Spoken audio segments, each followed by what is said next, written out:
It's time for the Josh Kirby on Sports Podcast. On this edition of the Josh Kirby on Sports Podcast, we have a mini top 10 NFL draft preview for you, along with interviews with a few DC sportscasters on how they're helping the community during this tough time in our world. We also have a special guest to round out the show, so make sure you tune in for another exciting episode.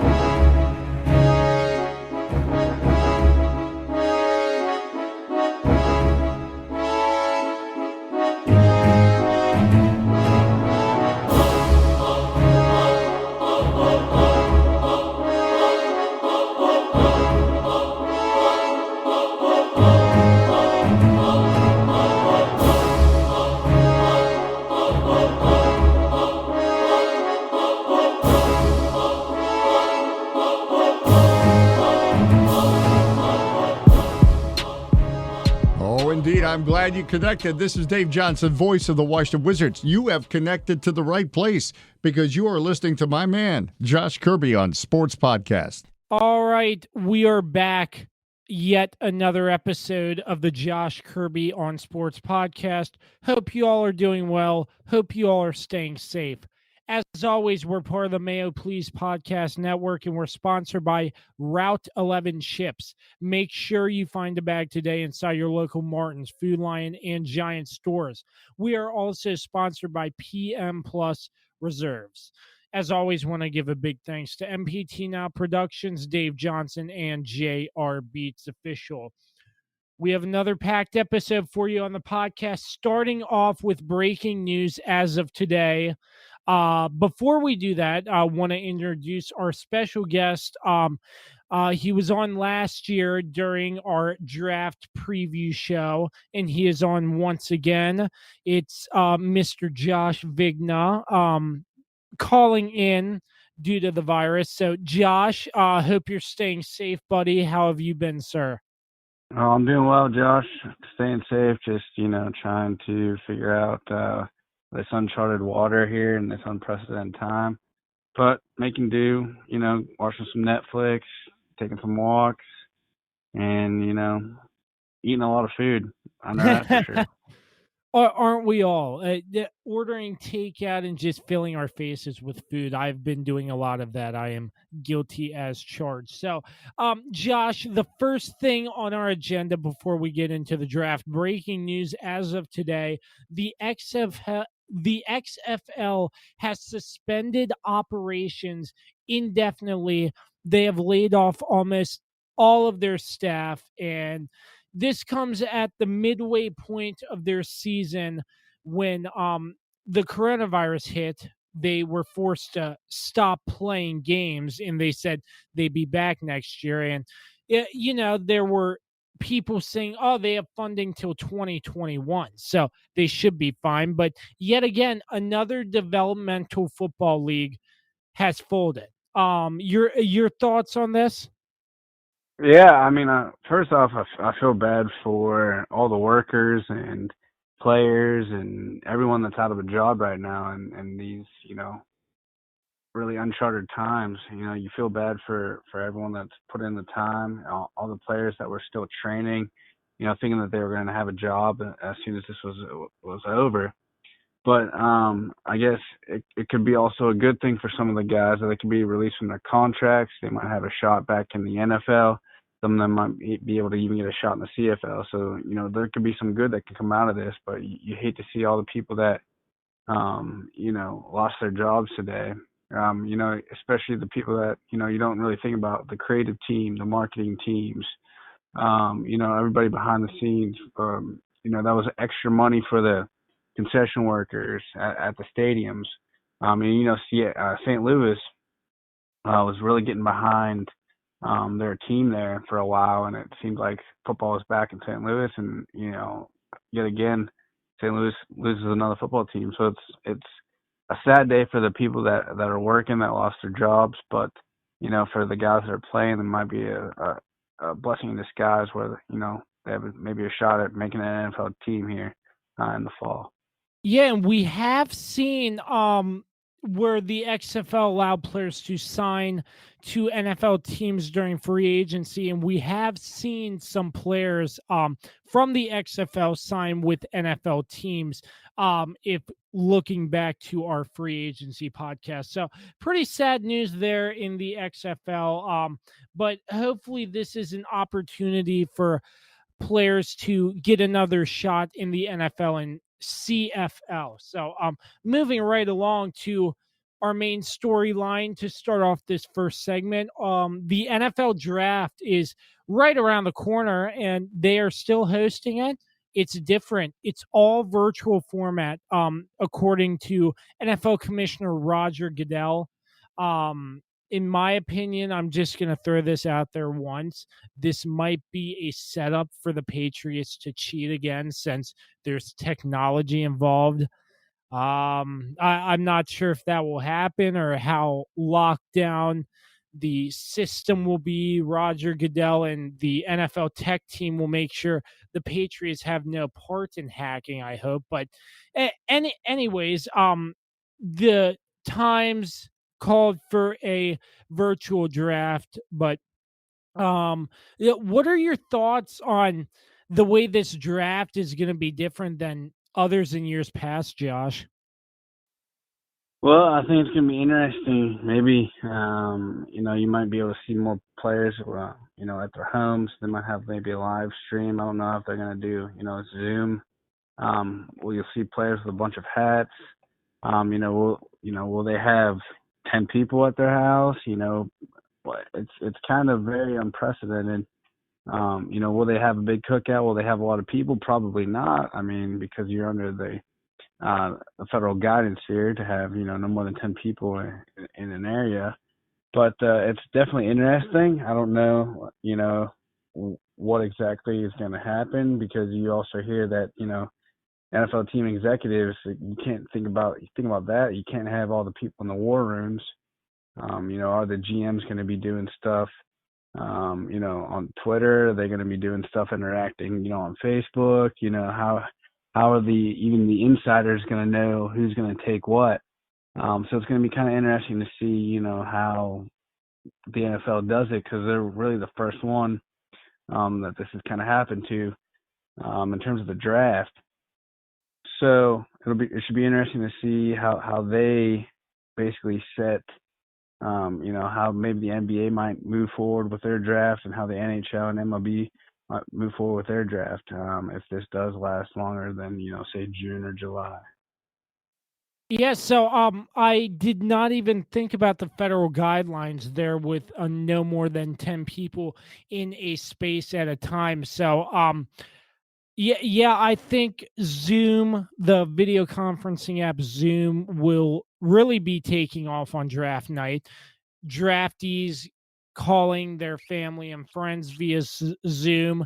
There might be Zoom parties set up, but it's definitely a learning curve, but something that can be accomplished in today's day and age with technology. So, without further ado, what we're gonna do is talk about our the top 10 for us. We're gonna look through our top 10 picks, who we think is going to get drafted to who. And we're going to have some fun with this, talk about some guys we like, and so on and so forth. So, you ready to start this thing, Josh? Yeah, let's rock and roll. Let's go. So, we're basically going to talk about round one, picks 1 through 10. But before we do that, let's just give you the whole 32. Starting off number 1, 2, 3, and 4, you got Cincinnati. Right behind them is Washington, the Detroit Lions, New York Giants. At number 5, the Miami Dolphins. Number 6, the Los Angeles Chargers.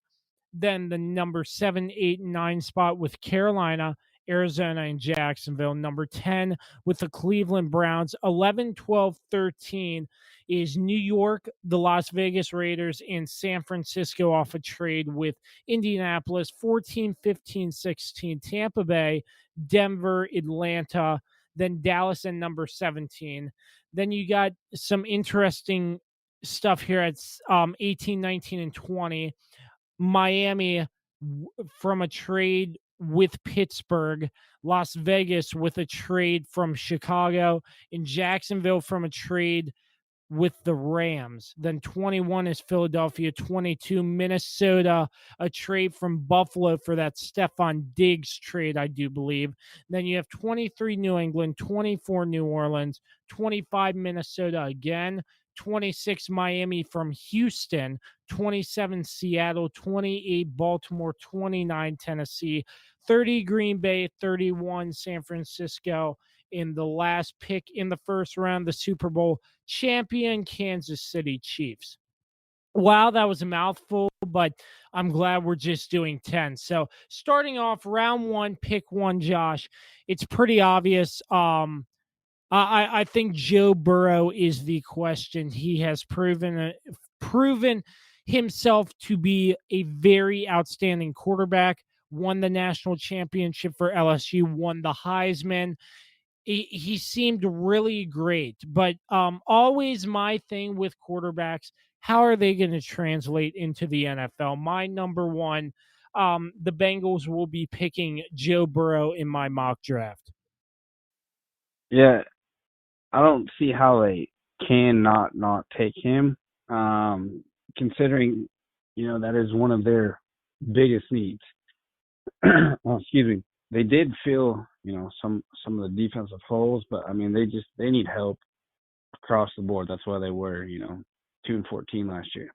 But I mean, you build a great team two ways. You start with a great defense, and you have a franchise quarterback. So I think they thought Andy Dalton was the answer. He had some good years there. Not great. Some good years. Made the playoffs a couple times, but ultimately didn't get the victory. But maybe Joe Burrow's the answer. Local kid, Ohio kid. Maybe he'll generate some buzz for that franchise that desperately has been looking for a Super Bowl victory for quite a while, and even a playoff victory. So Joe Burrow's probably, barring some unforeseen craziness, should be the number one overall pick.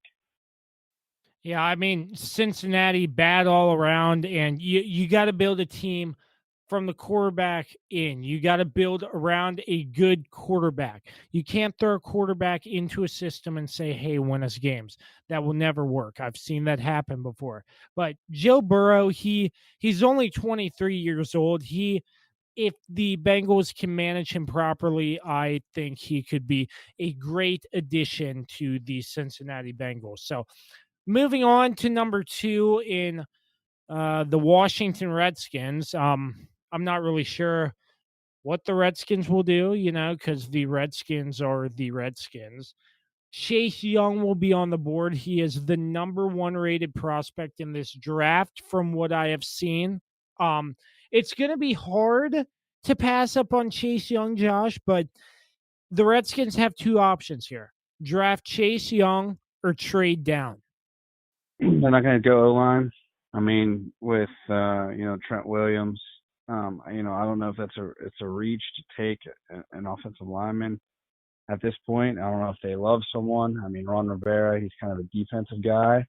Former defensive coordinator for the Bears. So I don't see how you cannot not take Chase Young. He's probably the best prospect in the entire draft. He's gonna, get you production, but Ryan Kerrigan's getting up there. Do they pass on him? Is this where they try to get the package from say Miami? Does Miami move up and take someone that they fall in love with? So I think this is where it's going to get interesting. I think everybody's sold on Cincinnati, taking Joe Burrow, but this is kind of where the draft starts. Do we see a trade here, or do we see Chase Young come off the board, or do we see Washington be Washington and take some random guy that we don't even think about that they are high on? But I think with Ron Rivera in there, I think they should at least take Chase Young. Yeah, Washington's defense with Trent Williams, that's just a whole cancer to the team now. But they do have Brandon Sheriff. I've heard that Sheriff wants to sign long term with the Redskins and be a Redskin for life. They still have Ryan Kerrigan. So, just some pieces they need to fill in at the safety position, cornerback position. But, if the Redskins can bolster their defense and stay healthy, the Redskins can have a good defense. So, yeah, I agree. I mean, looking at this draft, I think everybody's sold on Joe Burrow going to Cincinnati. And, so much can happen between 2 and 10. I feel like number 3, the Lions. I feel like the Lions are gonna trade back as well, because you look here at the draft order, you got the Lions at 3 and you got Miami and Los Angeles, who might want to jump up if the Redskins take Chase Young and don't trade back. I think Detroit might have an opportunity to trade back, get some more picks, so Miami or Los Angeles can shoot for somebody they love. Yeah, I agree. I think you're going to see more trades this year than last year, and I think there was a lot of trades that did happen. I think with Matt Patricia being the head coach of the Lions, I think he's learned a lot from Bill Belichick. Get as much draft capital as you can. I'm sure that teams will be calling this number 3 spot. Did they fall in love with another quarterback? Did someone fall in love with Tua because he's supposedly rated the number 2 quarterback on the board? Do we see Jeff I can't pronounce the name, Okuda, come off the board here? Or is this where Isaiah Simmons? There's a lot of ways that Detroit can go. And I know that they need help at the corner spot because they did lose Darius Slay. Do they get another weapon for Matthew Stafford? Is this where um, C.D. Lamb, Jerry Judy, someone in the wide receiver spot come off the board? I still think Jerry Judy's the number 1 rated receiver, but you have some guys that are still high on C.D. Lamb. That could be another weapon for Matt Stafford. So Detroit has all the options. Ultimately, what do I think they're going to do? I think they're going to trade out, fall back a couple spots. So it'll be interesting to see who does come up and take it. But if they do end up making a pick, I would think that they would need to add either the cornerback spot and Jeff Okuda or Jerry Judy. Yeah, I mean it's a toss up there. Like, yeah, like as I said earlier, with trading back or taking your pick, it just depends what teams can offer, and if they're convincing enough to move back, so the teams like Miami, Los Angeles can get who they love. Number 4, the New York Giants. This is a toss up in my opinion. I'm not really sure what the Giants may need. Only thing I'm thinking of is offensive line help. With Eli Manning his last season, he got pressured a ton. Daniel Jones got pressured some. I think the Giants' main concern is beefing up the offensive line to protect Daniel Jones moving forward in his second season with the New York Giants. Yeah, I can't agree more. I think offensive line is going to be where they go. I don't really see them trading out. I don't really feel like they need to trade out or do anything of that nature. It could also be maybe trying to get another weapon for Daniel Jones, but ultimately you got to protect the quarterback, and they weren't very good protecting Eli Manning and Daniel Jones. So I do think they go offensive line here. Either they're Tristan Wirfs from Iowa, or Jadarick Willis Jr. from Alabama. Yeah, I really do like Jadarick Willis, and if Jadarick Willis is on the board, I think the Giants are going to take him. Alabama players, the Redskins have picked some, but Nick Saban builds Alabama players well, and what I have seen, they translate really, really well into the NFL. So, offensive line there for the Giants. Now, this is where it gets really interesting at the 5 and 6 spots. You have the Miami Dolphins and the Los Angeles Chargers. The Miami Dolphins, they will either be picking Tua or Justin Herbert. That's my prediction here because um my thing is with Tua, he got injured at Alabama. And I don't believe he played again after that. So I'm not sure after this injury if that's gonna change Tua at all. But I mean, I'm sure he has had a great rehab team to recover him well, getting him ready for the NFL. But still, he suffered a major injury, and who knows if he's going to be the same like he was at Alabama. And I think if the Dolphins have concerns about Tua and his performance after his injury, then I feel like Justin Herbert might be the next man up, and Tua will fall to the Los Angeles Chargers, in my opinion, because I think I don't want it to happen, but I think the Chargers are going to have to draft another quarterback to play behind Tyrod Taylor. I really do like what Tyrod brings to the table. He played decent in Cleveland, but after um leaving from Buffalo to Cleveland, and he went and just backed up Philip Rivers. I think this is Tyrod's moment to shine with the Los Angeles Chargers, and I don't see a way around the Chargers not picking a quarterback, but I think the Chargers are going to pick somebody to learn from Tyrod Taylor, since he has had some experience in the league, whether that's Tua, Justin Herbert, or somebody else. The 5 and 6 spots are locked in at quarterbacks. Yeah, I'm not sold that Tua is 100% healthy, even though there's been reports saying that he will be ready for camp. I just don't see how you can invest top 5 pick on a kid that gets hurt or has been hurt, has had multiple surgeries, and he isn't even 23 years old. I can't see how you can justify that, but the Dolphins have done crazier things. Do they fall in love with Tua? Do they fall in love with, as you said, Justin Herbert? Who has shown that he can get it done? Justin Herbert. They also need help at the safety spot. I wouldn't be surprised. Does Grant Delpit come off the board here?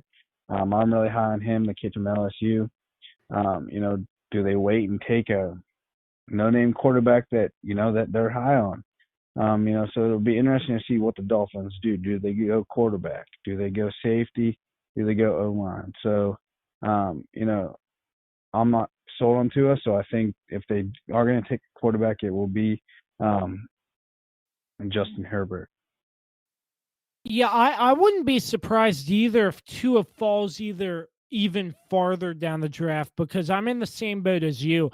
I'm not bought that Tua is 100% healthy. After sustaining an injury like he's had, there's a lot of recovery time involved. And who knows if he'll be the same quarterback that he was at Alabama. Oh, yeah. It should be interesting, what will happen, Yeah, there's something to watch for through the progression of next NFL season. So moving on, the Chargers, they're picking a quarterback. Like I said earlier, number 7, Carolina. I think they're going defensive at the cornerback position. A lot of great options at the cornerback position. I like Jeffrey Oduka if he's still on the board. But the Panthers are. I think they need to improve on defense. Ron Rivera got shipped off to Washington after he got fired last season. But I think the Panthers really need some work on defense. Offense with Teddy Bridgewater, at the position of quarterback now.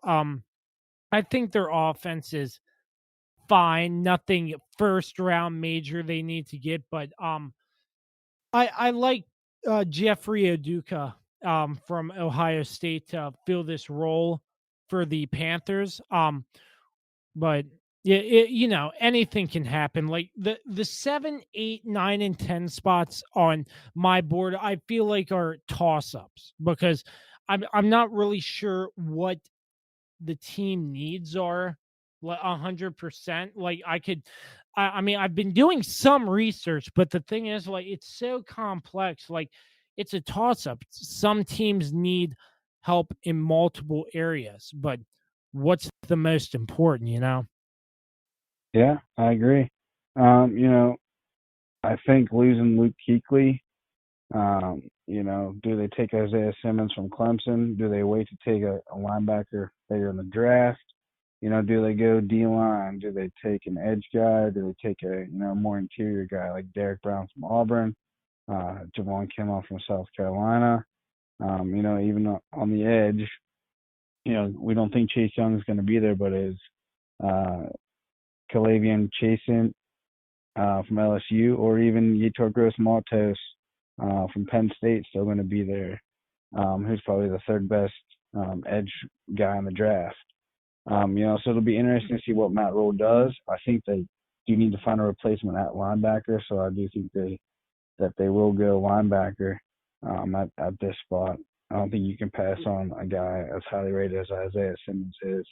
6'4", 238 pounds. It's a whole lot of it's a whole lot of man that they'd be passing up. Yeah, absolutely. There, you got the 8, 9, and 10 spot to round out the top 10. You have Arizona, Jacksonville, and the New York Jets. Arizona, uh, offense is pretty loaded with Kyler Murray, weapons of Larry Fitzgerald, and traded for DeAndre Hopkins, which is huge. I think the Cardinals are focused on the defense, boosting up their defense. Jacksonville, I could see them going for a wide receiver. Gardner Minshew is the starter there in Jacksonville now. Why not throw in another weapon?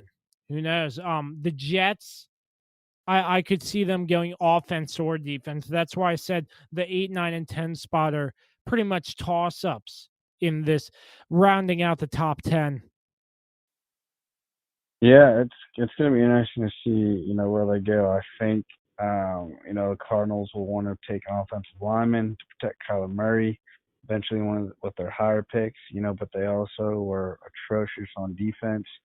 So do they go defensive line? Do they go add another weapon, as you said? Do they go? They have all these wide receivers, but do they, does the first tight end come off the board here?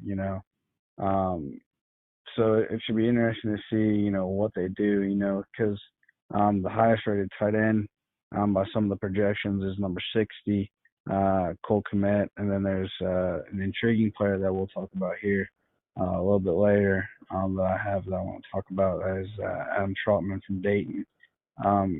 So, tight end, I feel like you can get later in the draft, so it'll be interesting to see truly what they feel their biggest need is as an organization.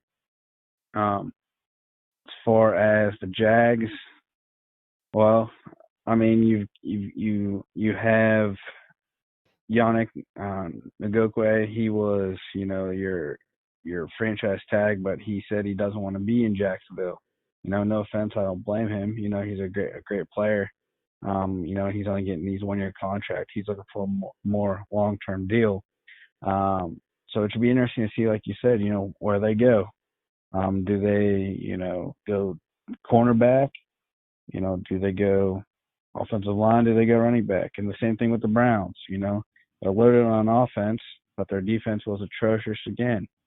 So, do they go get a linebacker? Do they go get a safety? I would be even surprised if they go offensive line, to help protect Baker Mayfield. So it should be interesting to see. You never know. You might even have Cleveland Jacksonville or even Arizona trade back and get more picks. So Yeah, absolutely. It's a toss up, like we both said. So, that's the top 10. Our thoughts on who we think are getting picked in this year's NFL draft. As I said earlier, it is a virtual format, no draft site or anything. So it's really going to be interesting. So rounding out this segment, let's go over some players you like, some players I like, who we think's going to be good this coming out of this draft. yeah. So the one player that stood out, like I told you, was the From tight end Dayton. it was the tight end from Dayton. Let me find his exact stats here. Where did From it go? Dayton, that's a pretty small school for somebody entering this draft.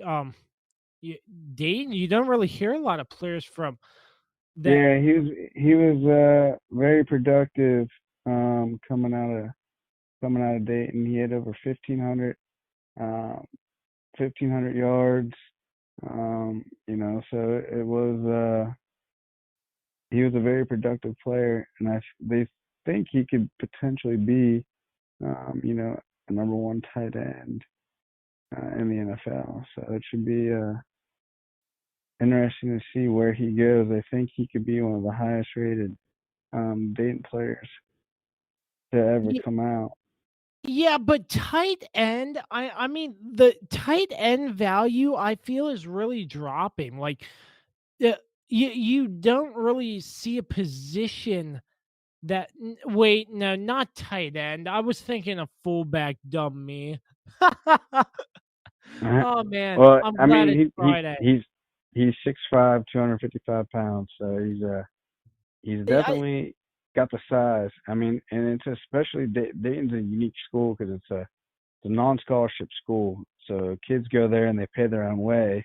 Um, so he didn't really have, I guess, I don't know if he didn't really have many FBS or FCS offers, but it should be interesting to see where he goes. He's one of the top two tight ends, so he could potentially go in the first 3 rounds. Yeah, and my apologies. I meant to say fullback because I thought for some reason you said fullback, but I'm sure you get what I'm talking about. One person I want to talk about in particular, he's sort of down there on the rankings from some of the projections that I've seen. J.K. Dobbins from Ohio State. I think he's going to go off the board pretty late, but I think he can make an impact for an NFL team. We were talking on the free agency special with Jason Kamlowski and Dan Dembski about running backs and how you shouldn't really overpay for running backs. I feel like J.K. Dobbins, he's going to be looked over and just grabbed by a team for a minimum average running back contract, and he's going to surprise some people. Oh yeah, he was productive, very productive at Ohio State. Yeah, and looking here, I mean, I can't. Jordan Love, he's down there low on the rankings. Quarterback from Utah State, but I think he can make a difference with the team. I don't think he'll go up that high, maybe first, early second round. But yeah, you have a lot of people. You have Bryce Hall, a quarterback from Virginia. Um, just looking over some of these, Jalen Hurts, he is down there on the list, though. Can you believe Jalen Hurts ranked 70, ranked number 70 according to sportingnews.com? So, very interesting to see that there from Oklahoma after his amazing season last year with Oklahoma after transferring to Alabama. Oh yeah, it's definitely surprising to think that Tua is rated higher than Jalen after all that's said and done. But another guy that you probably don't even have heard of is Kyle Duggar, a safety from Lenoir Rhine. D2 school down there in North Carolina. He's going to be one of the top safeties to come out, and they think he's going to be, one of the highest rated Leonard Ryan selections, probably in the first 2 rounds.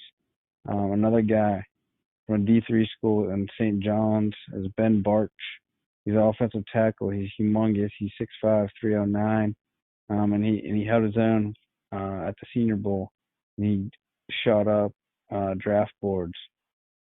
Man. Then another local guy here, Antonio Gandy Golden, wide receiver out of Liberty, who's 6'4", 223 pounds. He could go in the, mid rounds to someone looking for some, wide receiver help. He's definitely 22 reps on the combine. He's definitely an interesting prospect. Absolutely. A lot of interesting prospects this year. And I think the draft is going to be really exciting with this new mobile format, virtual format, no site, as I said earlier. So it's going to be really interesting to see here, Josh. So before we end this segment, are there any last thoughts you have on this 2020 draft coming up? Well, it should be interesting to see what the Dolphins do in the first round, considering they have, so much draft capital. I don't think they're going to use all their first round picks. I think they're going to stick with 2. So I wouldn't be surprised if they do end up moving up from the number 5 spot. It should be interesting to see what the Steelers do with not very many picks. Considering they do have their first round pick in Minkah Fitzpatrick. Where do they go with, very few picks? So,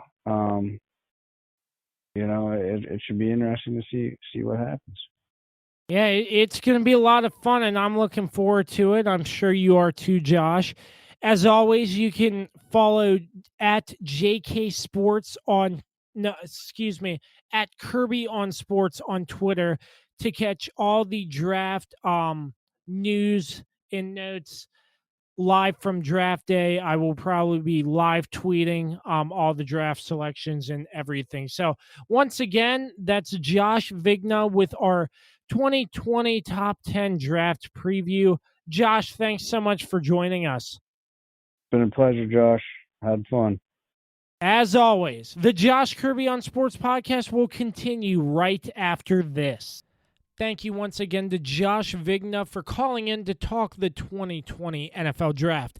Coming up right now, my conversation with both Joe Beninati, TV voice for the Washington Capitals on NBC Sports Washington, and Charlie Slows, radio voice of the Washington Nationals on 106.7 The Fan, and how they are helping our local area food banks in the DC metro area, in the DC Central Kitchen, Martha's Table, in the Capital Area Food Bank.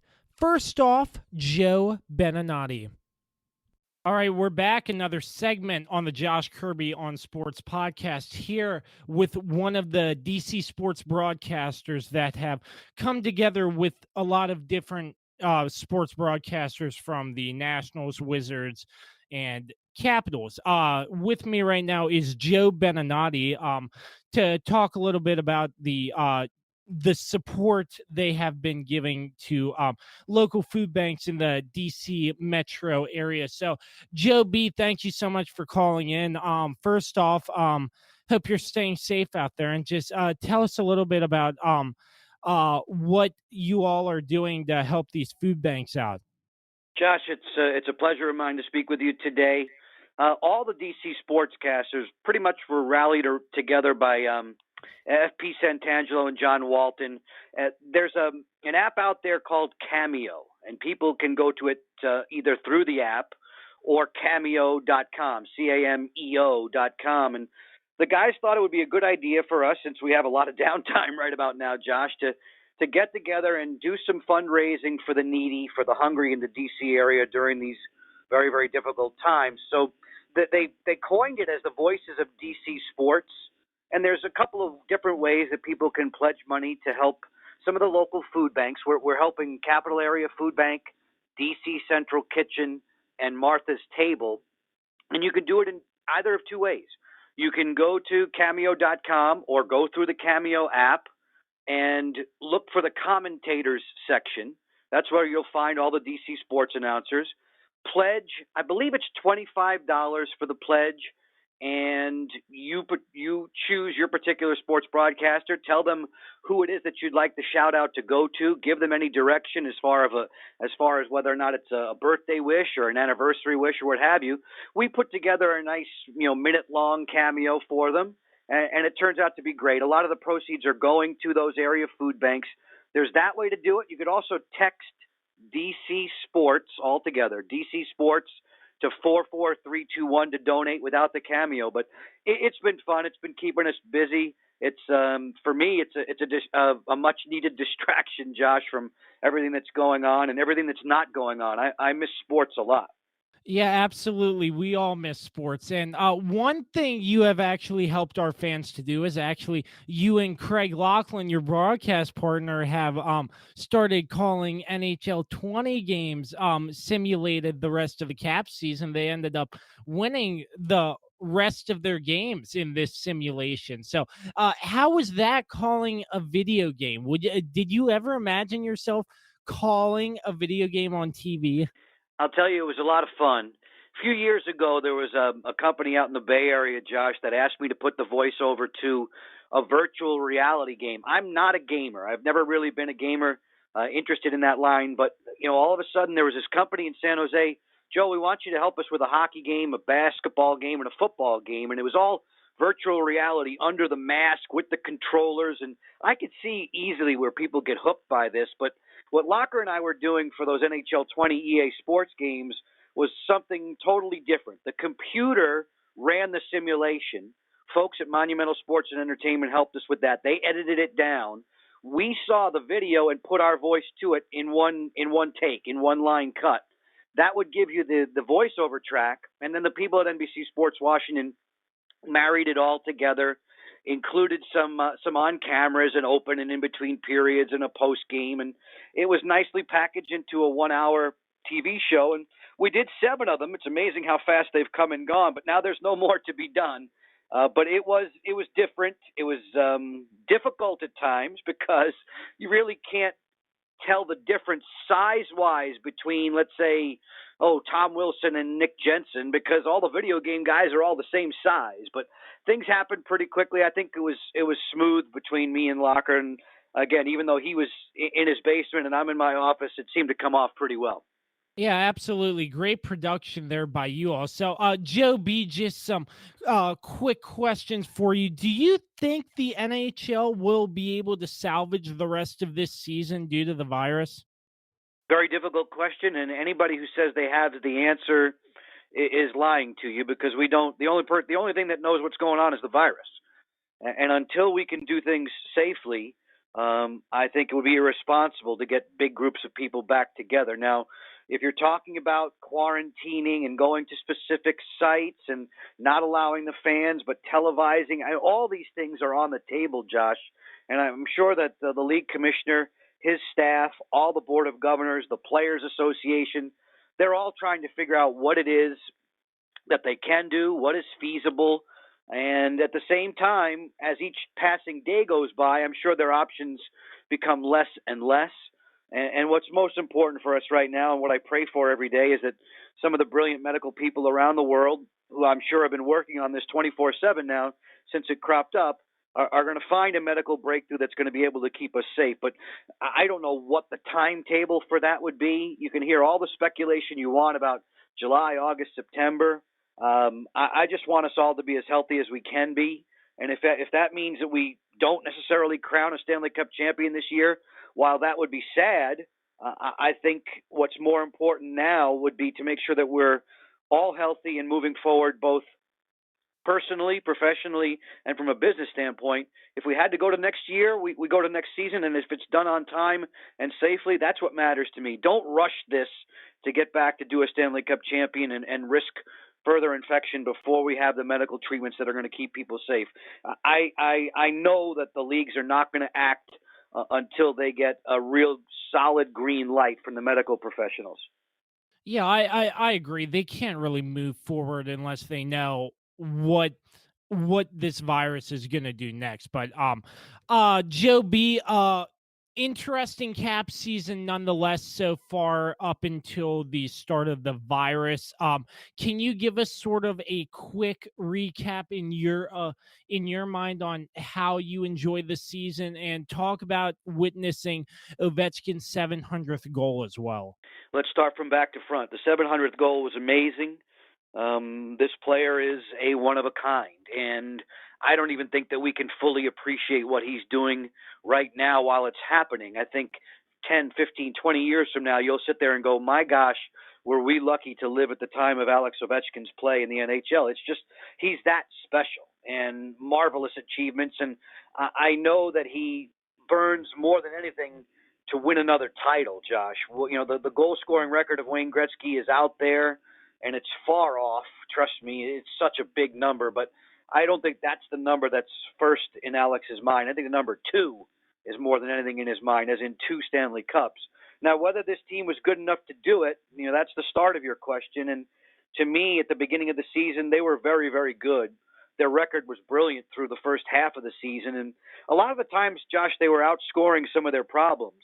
I don't necessarily believe they were as good as their record might have indicated 40 some odd games into the season, but that tended to catch up with them as we were going towards this NHL pause.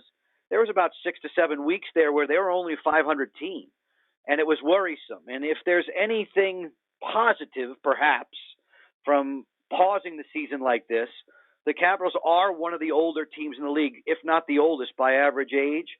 And I don't know if we even return, and that's a huge if you return, how this break will be dealt with by any of the clubs. Think about all the teams that had major injuries who've now been healing. If we don't play till August per se, you'd have everybody back healthy, and it'd almost be a restart. The Caps were one of the best teams from the restart of the league. I don't know if they could get it together during any Stanley Cup playoff tournament format, but you like their chances. They're built to win now, and every season that goes by that they don't, I think, what's that expression? The window closes a little bit more. But I really enjoyed the way this team played the first half of the season. They have a brilliant offensive makeup. Defensively, they were challenged. I thought the addition of Brendan Dillon was something that was much needed around the trade deadline. He's been solid. I wish he would spend a little less time in the penalty box. To me, that was the biggest trouble spot for the Caps this season, Josh, was too many penalties, putting themselves into too much hot water, and that stressed the defense out, and they've been giving up a lot of goals cumulatively.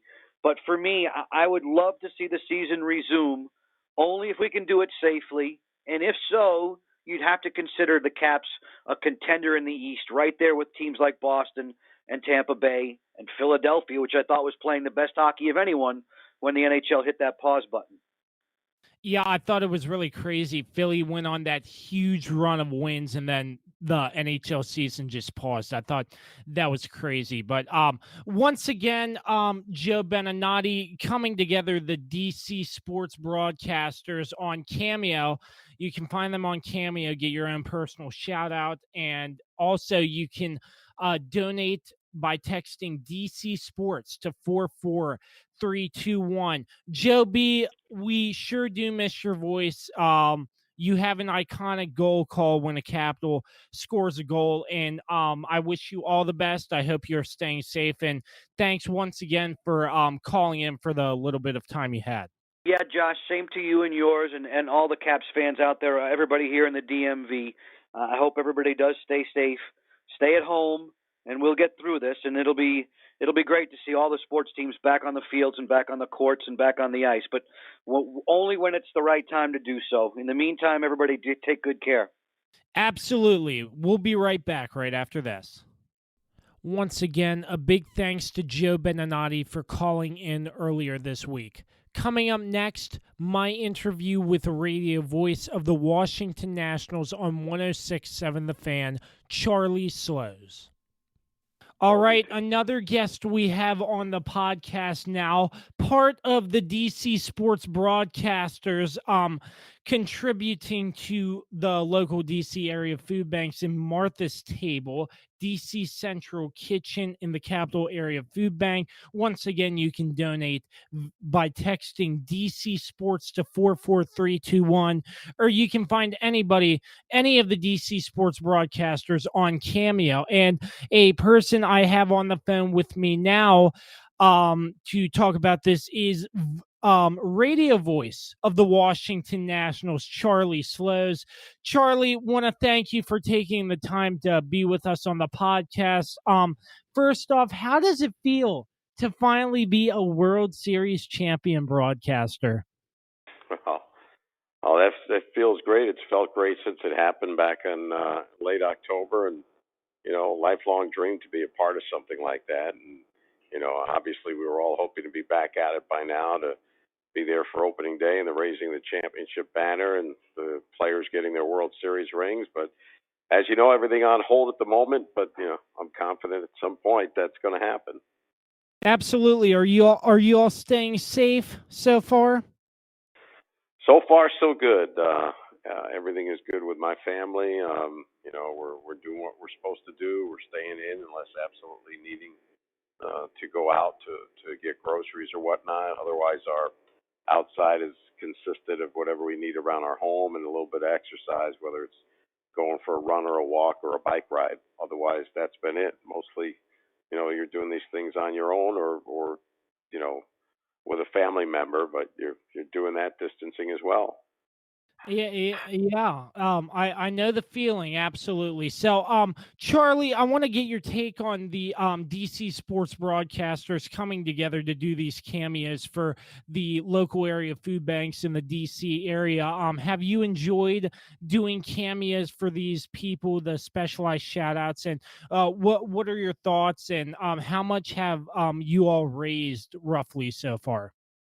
I'm not sure of the exact amount at the moment. I know our goal was 10 grand, and we were well on the way to that. I know I've done right around $1,000. So we have 14 different broadcasters doing them. So you figure if everybody's around the same, then we probably hit that goal or exceeded it at this point. But it's been fun. People's requests have been interesting. Most of them have been shout outs of encouragement to people who are health workers, frontline workers during this coronavirus situation. So just trying to inspire them, or season plan holders are a little down because the season hasn't been able to start and they're confined at home. I've even been telling kids to make sure they get their homework done. I've done some people's voicemail. I've done a mock play-by-play scenario, plugging in a fan's name, hitting a home run, hitting a walk-off, whatever kind of idea that they come up with. That's what I've been doing. And so I've done about 50 of them so far, and they've all been interesting. They've all been fun, and hoping to do some more, all for a good cause. Absolutely. You can find Charlie on Cameo. Just go under broadcasters and search up Charlie Slows. And if Cameo isn't your thing, once again, you can text DC Sports to 44321. Charlie, you started a podcast called the Curly W Live Podcast with your broadcast partner, Dave Jagler, going over some of the key play-by-play moments from your time in the booth. How has that been going so far? Well, it was supposed to be, we start out doing great game, talking about great games in Nationals history, and so with coinciding with after the radio broadcast replays on 106.7 of all of the postseason wins for the Nationals, now they're being rebroadcast on television and on the Nationals Facebook page. So now we are, Dave and I are reviewing our thoughts on those games with audio highlights inserted as well from all of the postseason games. We've done the wild card game, and then each series thereafter has been a separate podcast. So the National League Division Series podcast dropped yesterday. We've already recorded the National League Championship Series, and we're going to be doing the World Series later in the week, and they'll drop in the coming days. Part of a series of different podcasts that the Nationals are doing now at Curly W Live with there's one with interviews from media members and front office members that's called Curly W Live from the Field, and they're going to be doing another one, Curly W Live from the Stands, shortly, asking fans to send in their remembrances of how they took in the postseason and what their thoughts are on different moments, and then they're gonna put a podcast together from a fan's perspective. Seems like a lot of podcasts are rolling out for the Nationals during this time of quarantine. So, Charlie, in your opinion, I'm not sure if you've heard that the MLB is looking at a thing to play regular season games in Arizona with no fans. What are your thoughts on that? Do you think that's actually going to happen? Really hard to say at this point. I think you still have too much of the unknown. Certain parts of the country, as we speak right now, are still hitting to their surge of cases of the coronavirus. I don't know what that will mean in Arizona. I understand the premise where you'd put all the teams in one place, and that would take away the traveling part of it. If you had 15 ballparks available, including Chase Field, indoor retractable roof ballpark that's the home of the Diamondbacks, and then all of the other spring training facilities. But there's certainly a lot of other hurdles too to be involved. They talked about uh, teams staying in hotels and not being able to go out at any other point. Where do family members come into that? Will family members go with them? And of course, how many other people will be involved if there are no fans, whether television crews, radio crews. Um, I think it's an idea open for discussion, but I don't know if you can clear all the hurdles. What if a player doesn't feel safe doing it? What if they're worried about certainly testing and being able to figure out if people have had the coronavirus and have the antibodies for it. Um, Other people who haven't had it. Uh, how often are they going to test people to make sure that everyone playing the game or involved with a game or a broadcast in the facility coming in contact with anyone else is not asymptomatic, hasn't had the virus symptoms, but could be carrying the virus? I think there's still a lot of unanswered questions before you get to that point, and that's why I think Major League Baseball, shortly after that story came out that was written about by some of the national writers, that MLB came right out and said that that's one of the ideas under discussion, but that they're in no way ready to go forward with anything like that.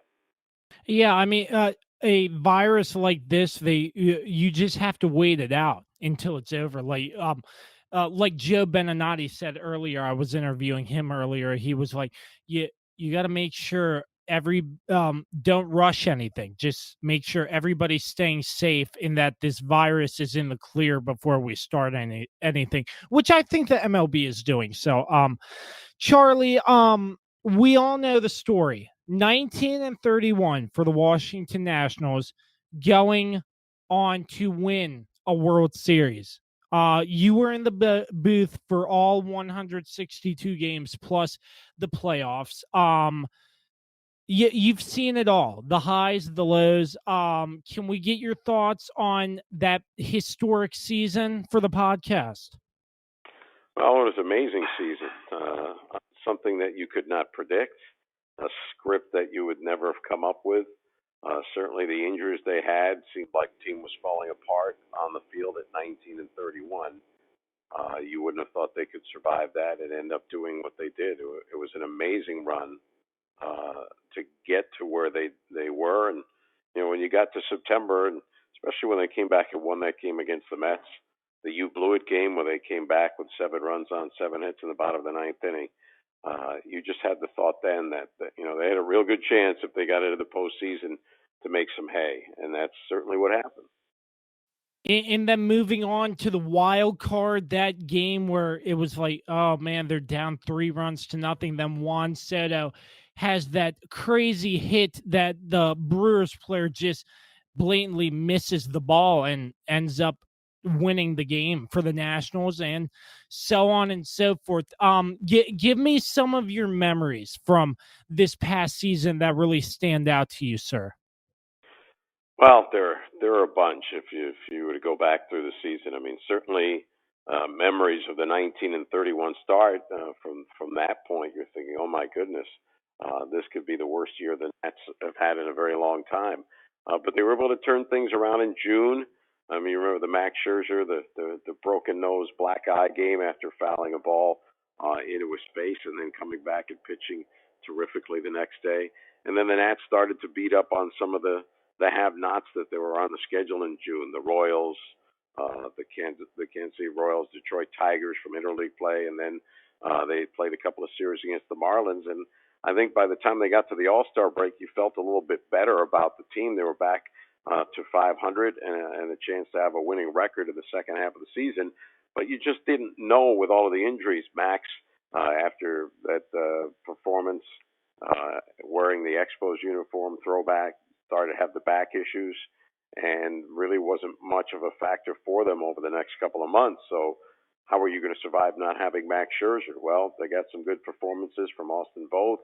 Eric Fetty filled in. Joe Ross. They were basically taking the 4 and 5 spots in the rotation because Jeremy Hellickson was hurt. So certainly they didn't have the rotation that they hoped to have, but they were getting through it. They didn't play well against the Braves. They ended up a losing record against Atlanta and never really made much of a dent in catching them, even though when you look at the final standings, you see they finished only 4 games back. But a lot of that had to do with the 8-game winning streak down the stretch, and the Braves lost some games.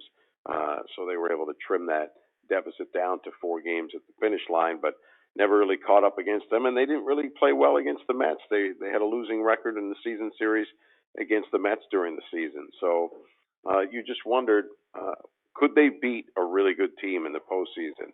The wild card game certainly is a crapshoot. You don't know what's going to happen in one game, but you felt like, well, if they got past them, you're going to have a tough time against the 106-win Dodgers.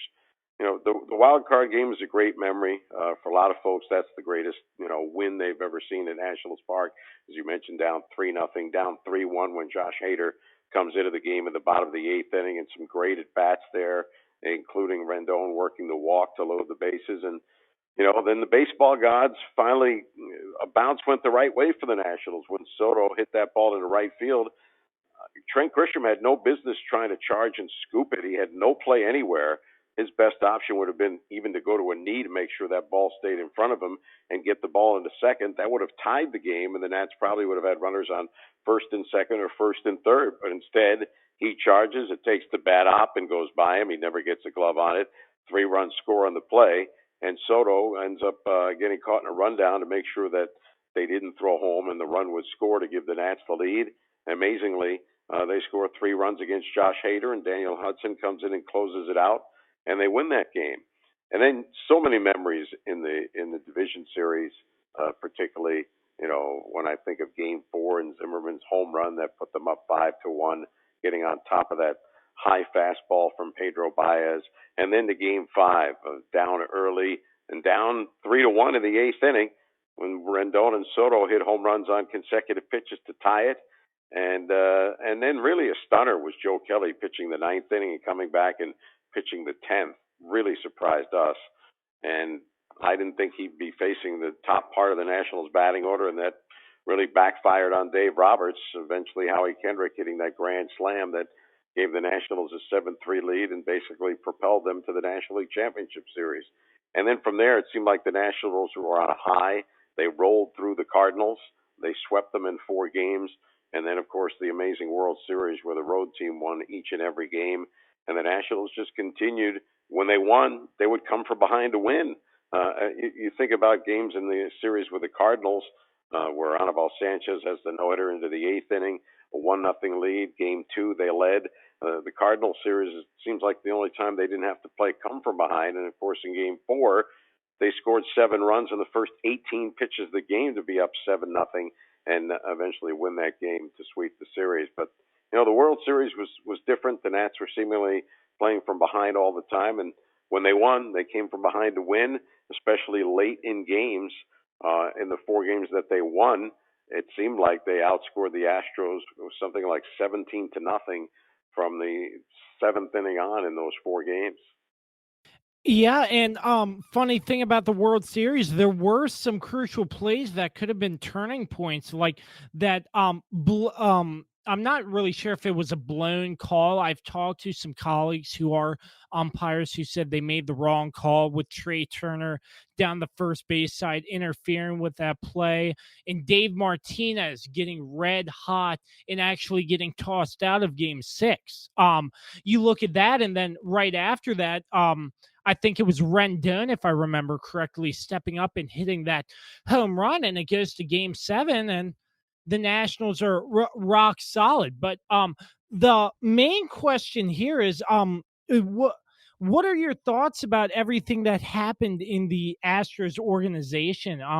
They've pretty much cleared house due to the cheating scandal, and next thing you know, if everything's on pace, the Nationals will be playing the Astros on July 4th weekend, pending this whole virus thing. In former Nationals manager Dusty Baker will be the new manager for the Houston Astros. Well, the one thing you don't know is about the schedule. I don't know if they'll just pick it up where they would have been in the schedule, just from the standpoint of if you're going to have your division's competition being equitable, you've got to play more games in your division than you do against everybody else, or you know, the schedule for teams competing each other to win a division won't be equitable. They won't be playing the same number of games against the teams in their division. Some might be playing more interleague play. Some might be playing less if you just pick up the schedule, say on July 4th or wherever, and just go from there. So I kind of think the schedule, if it's reduced to 100 games, whatever it may be, is going to be scaled back so that you're still playing more games against your division opponents than you are against the others, and they would have to be equal amounts against the teams in your division. There has to be some equitability in the schedule for the competition within the divisions of the major leagues. So I'm not sure that the schedule will be the same. All that being said, as far as the Astros cleaned house on only the manager, the general manager. Everybody else is still there, including their video people. People put together their algorithms back in 2017 that were interns that became general managers. They did not essentially clean house of all of those people who were definitely involved in the functioning of what the Astros did in 2017 and what many people think beyond that. Yeah, it's crazy stuff there. But Dusty Baker getting the nod as new manager after taking a front office role for the San Francisco Giants. What do you think about that move, Dusty Baker moving on to the Houston Astros? Well, from the Astros standpoint, I think they're trying to gain as much credibility as they could within the game, and somebody who's done it right his entire career. Everything else aside, from Dusty's standpoint, it's a chance to win again with a team that certainly has talent to do so. And his goal is to manage a World Series champion. The one thing that's left that's not on his resume, and he's close to 2,000 wins. I think either of those two things, the 2,000 wins or a World Championship, gets him into the Hall of Fame, and I think that's certainly a personal goal for him. Dusty Baker mentioned that he wants the league to step in and protect his players before this virus hits. Do you think there's going to be a lot of bad tempers when teams are playing the Astros due to this cheating scandal in terms of like throwing pitches at players? We've seen it some in spring training, but do you think that's really going to be an issue throughout the season once it starts? I don't think so. I think there's just going to be too many other things that we're coming back from. This break probably helps the Astros in that cause.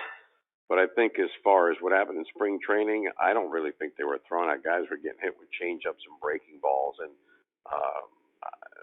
when you have pitchers from lower minor leagues pitching early in spring training against anybody, whether it's veteran players or not, I don't think that's really anyone throwing at anybody at that point.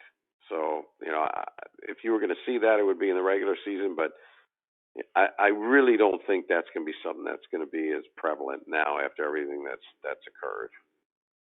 All right, and I talked to Bob Carpenter earlier in the about a month ago about this, but I want to get your thoughts on this. Anthony Rendon moving on to the Los Angeles Angels. How are the Nats going to handle the loss of Anthony Rendon? Do you see any player that is set to replace Rendon, or are they still looking? Well, right now they're not doing anything, but I think they were hoping that Carter Kieboom was going to be the guy to start the year at third base. If not, then I think it was going to be Asdrubal Cabrera or maybe Starlin Castro over there, and whichever one is not playing third would probably share time at second base with Howie Kendrick, and I think that's how it would look. Then you'd have a platoon at first base with Ryan Zimmerman and Eric Thames. So I think best case scenario, you're looking at Carter Kieboom or a combination of veteran players, and I think none of that scenario replaces what Anthony Rendon is able to do at this point of his career. I mean, Nationals pretty much would be first to admit that that's a really tough loss, losing Anthony Rendon at this point, especially with the year he had last year. That's a tough one. You're replacing big name offense 2 years in a row. They were able to do it last year after Bryce Harper moved on. Now you're being asked a lot to fill Rendon's shoes defensively and offensively. And I don't think Carter Kieboom becomes that guy right away. Maybe down the road. But again, he's played very, very little third base in his career, and I think he's going to have to learn that position more from a defensive standpoint than learning how to hit in the major leagues. So I would not be surprised if and when we have baseball, if he's not ready, he starts the year in the minor leagues. You're probably hoping for baseball soon. I am too. That's Charlie Slows. Once again, great insight. The radio voice of the Washington Nationals on 106.7 The Fan. Once again, you can find him on Cameo if you want a personalized shout out. Or if not, text DC Sports to 44321. And Charlie, can you remind us where we can find the Curly W Live podcast? Oh, you can find it anywhere that you get your podcasts, including Apple Podcasts, or just on the internet, go to curlywlive.com/podcast, and it'll show you on the Nationals website. You can listen to it right there, or the places that you can get the podcast. Just like the Josh Kirby on Sports podcast. Once again, Charlie Slows, thank you so much for calling into the podcast. I hope you and your family stay safe. We will get through this together, and I am much looking forward to hearing you and Dave calling Nationals baseball on 106.7 The Fan. Thanks, Josh. You stay safe, too. Yes, sir. The Josh Kirby on Sports podcast will continue right after this. The Josh Kirby on Sports podcast, part of the Mayo Please podcast network, is sponsored by Route 11 Chips. Make sure you grab a bag today inside your local Martin's, Food Lion, and Giant stores. And our new sponsor and fellow sports fans at PM Plus Reserves, providing reserve studies for homeowner and condominium associations in the Washington metropolitan area for the past 30 years. Make sure you check us out on all streaming platforms via the Mayo Please and the Josh Kirby on Sports podcast. You can also find the Josh Kirby on Sports podcast on Facebook, Twitter, and Instagram, along with the Mayo Please on Twitter. Have any questions for the show? Feel free to shoot us an email at kirbyonsports@gmail.com.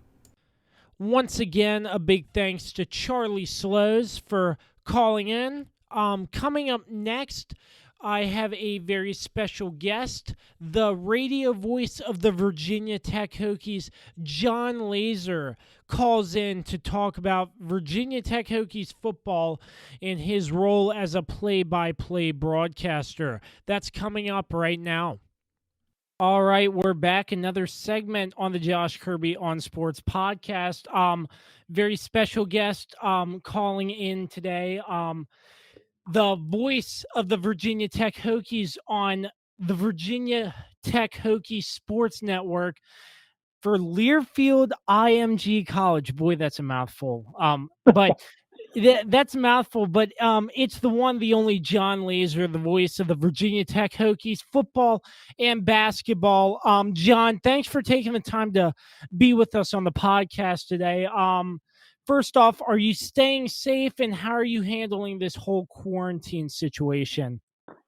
Yeah, first of all, my pleasure to be with you, Josh. Glad that this worked out. And that is the one aspect of the quarantine that's been nice is we've certainly had plenty of time to talk about sports, so whether it be in this format or others. So, yeah, absolutely. My wife and I are just kind of hunkered down here in Blacksburg, got back the day after Virginia Tech basketball lost in the ACC tournament on that Tuesday. And that Wednesday, as we were drifting into the off season, was kind of the day when all of the dominoes started falling and sports basically were canceled in mass. So we've just been hunkered down here in Blacksburg ever since and just kind of taking the news as it comes and trying to adapt hour by hour like everybody else. But Blacksburg's not a bad place to be hunkered down when you're trying to social distance because there's just not a ton of people here, particularly with the students gone.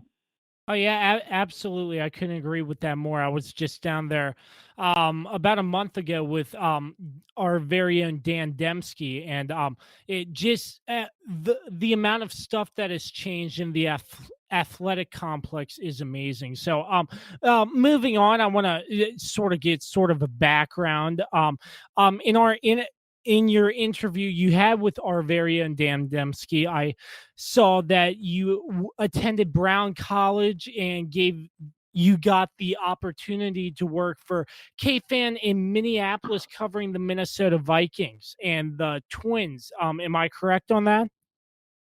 Yeah, you are. That opportunity with KFAN was really the one that opened the door for me for a lot of things. It's a station now that's widely considered, along with WFAN in New York, is probably the top two sports stations in the country. And you're right, I got thrust at a very young age and at a very low experience level into locker rooms at the highest level: the Vikings, Timberwolves, the Twins, the Wild, and the University of Minnesota Gophers, Golden Gophers. So it was a lot of learning on the fly, but an awesome opportunity. And I did that at first simultaneously when I was at Brown. And then once I had earned my degree, just stayed on there as an intern for a few more months and then was hired on in kind of an hourly producer role. Eventually was more than that and was play by play, and things just blossomed from there. So definitely that's a great place to start when you're looking back on where I started, because that was certainly the most beneficial early experience that I had. Yeah, you can't beat that early experience in this field of work. So, what you covered pro and you're covering college. So, is there a big difference between covering pro sports and collegiate sports?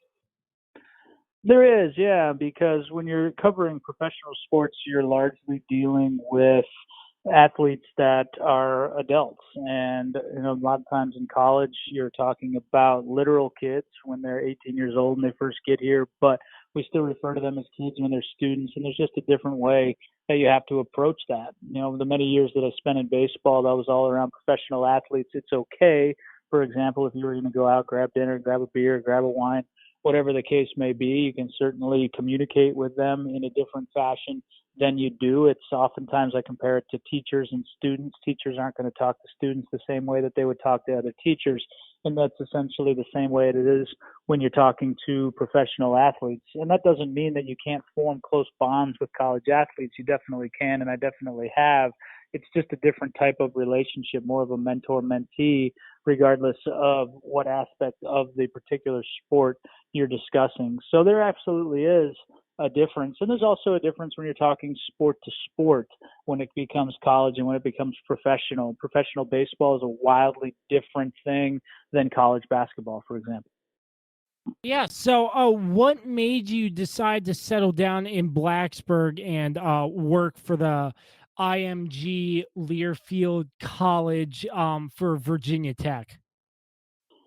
Well, I had been in baseball for quite a long time. After I left KFAN all the way back in 2003, for the first time, I struck out and started my play-by-play career, and I gave myself the road of going to do the work. I chose to take the road of going to do the work, and back then it was essentially be paid by the game, and baseball had the most games. So I took a play-by-play opportunity in the Northwoods League. It's still a thriving summer collegiate league, back in 2003 with the St. Cloud River Bats. And partly because I think I was doing well, I was starting to discover what my style was on the air, and I was willing to move. I kept getting opportunities to advance slowly through baseball, and that took me to St. Paul, Minnesota, from St. Cloud, then out to Washington State, to Pennsylvania, to Myrtle Beach, South Carolina, to Montgomery, Alabama, to Richmond. And that sounds like a quick thing, and it really wasn't. The next thing I knew, it was 2015. I'd been in baseball for 13 years. I kind of felt like I had not plateaued, but was getting a bit frustrated with not being able to advance to the major league level for whatever reason. Part of that maybe being that that wasn't the path that I was meant to take. And while in Richmond, I made a lot of contacts, not necessarily intentionally, some of them directly through the ownership group with the baseball team that I was working for, the Flying Squirrels, that had ties and important ties to Virginia Tech. So it became one of those things where Bill Roth chose to leave to go to UCLA. Hey, this thing is open. Some people approached me about it. One thing led to another, and it was an opportunity that, quite frankly, at the time, my resume probably didn't dictate that I should have gotten over some guys with a lot more experience at the lower levels of college athletics, and many times, or in many cases, even in the Power Five. So it wasn't something that I decided to settle down. It was almost like at the time I kind of won the lottery, because going through the process was a lengthy one in terms of the interviews and the meeting people and the coming year and going through that. So when I was given the opportunity, I felt like it was the opportunity of a lifetime, and it certainly has lived up to that. And as I'm talking to you tonight, Josh, we just wrapped up my 5th season, which is incredibly difficult for me to believe, because in a lot of ways, I still feel like I just got here. Yeah, amazing opportunity there. You're landing ACC, a top 5, a pretty big school, and a rich history in Virginia Tech. So tell us what it was like covering football games and basketball games, and getting just to know the coaches and the players like Frank Beamer, Bud Foster, and just covering the Hokies. Yeah, Frank Beamer's a good place to start, because when you start any conversation about Virginia Tech football, generally, if it doesn't start there, it's going to get there pretty quickly. And that's kind of the knowledge base that I had. I'm from the Midwest, grew up in Minnesota, knew of Virginia Tech largely because of Michael Vick. And that's what I think a lot of people's national perception of the program is, Michael Vick and Coach Frank Beamer. So I feel incredibly fortunate that my first year was spent working with and for Coach Beamer in 2015. And also it certainly forced me and challenged me in a lot of ways to relate to our fan base through some emotional times when he elected to retire and made that announcement in the middle of that season. So certainly, like everyone else, I was saddened that the Frank Beamer era was coming to an end. But again, very grateful that I got to know him during that season personally. That relationship continues. I continue to see him a lot throughout Blacksburg and talk to him, and just am in awe of who he is as a person. So that transpired in 2015. Following that, again, I think you're always very fortunate when you're in a place and a new head coach comes in, because he needs to lean on you a little bit. And that wasn't something that I had experienced in my first year, because I was trying to follow in the footsteps of course, a legend in my position, but also working amongst legends like Coach Beamer and Coach Foster. So you just kind of do what has always been done when you're trying to follow that up. When Coach Justin Fuente came in my second year, it allowed me to kind of point him in the direction that I saw in terms of our vision for where we wanted to take our broadcast, where we wanted to take some of our imaging. And he has been amazing in allowing me to do that. He's much more close in age to me than Coach Beamer was, obviously from a different generation. So it's been a lot of fun. It's been very gratifying for me to get to know him, get to know his entire coaching staff. Bud Foster is one of the finest men that you'll ever meet. It has nothing to do with football. He's just one of those guys, you call him at 2 a.m., tell him you got a flat tire and you're 2 hours away. He's going to drive out to help you and put aside all of his fame and all of his success. He's just that type of guy. So, I've loved getting to know and creating relationships with that generation now that is largely gone, but has meant so much and will continue to Virginia Tech. But I also delight in getting to know the people that are carrying the torch forward, like the Justin Fuentes, and now the Coach Mike Young on the basketball side.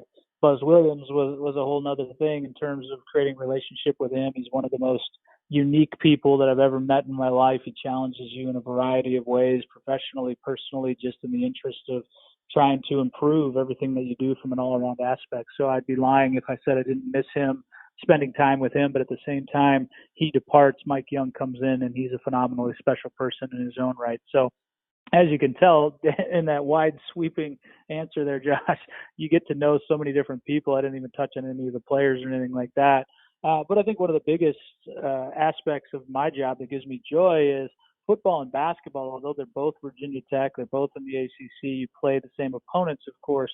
A lot of cases, it's a wildly different thing. So you go through these massive stages in football where if you're playing well, you find yourself on. You go into basketball and you find yourself in these historic venues. And last year in the Sweet 16, playing Duke in Washington D.C. And I look back at all the ways I just wanted to get my hands on a microphone back in 2000, 2001, when I was an intern at KFAN, and just to see the things and the places that I've been able to be a part of. Sometimes you forget about, which is awesome. This morning, I was entrusted with doing a Zoom interview with Coach Fuente.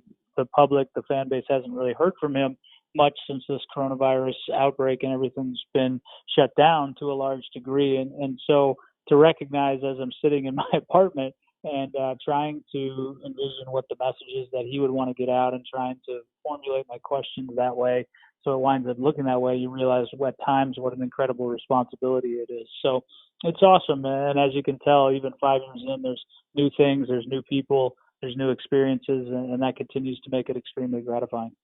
So you have been in contact with Coach Fuente since the coronavirus, correct? Yeah, absolutely. I spent about an hour with him this morning on a Zoom meeting, Zoom interview. He was in his basement. I was in my everybody's kitchen. using Zoom nowadays. I didn't know what Zoom was 2 weeks ago, Josh, and I will tell you I am a master at it.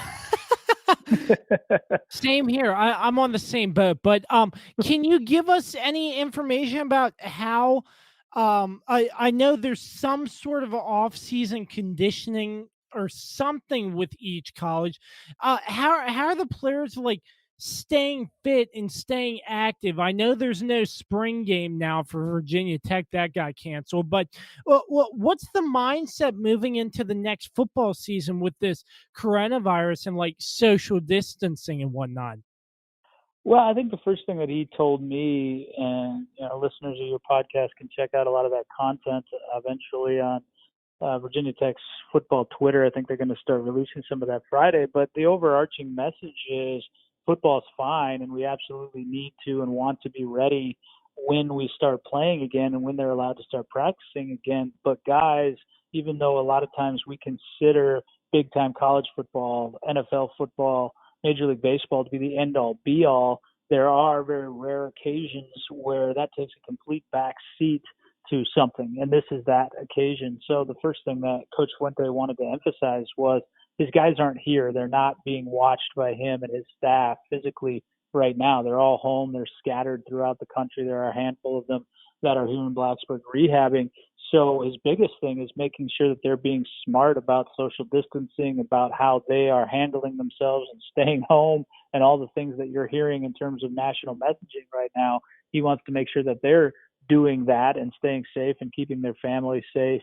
In terms of your question to how they're staying physically in shape, you've seen various unique ways that they're working out, whether it be a garage weight room or they're training in their front or backyard, or they've got a friend with them from the team, or they live close by to somebody from another team.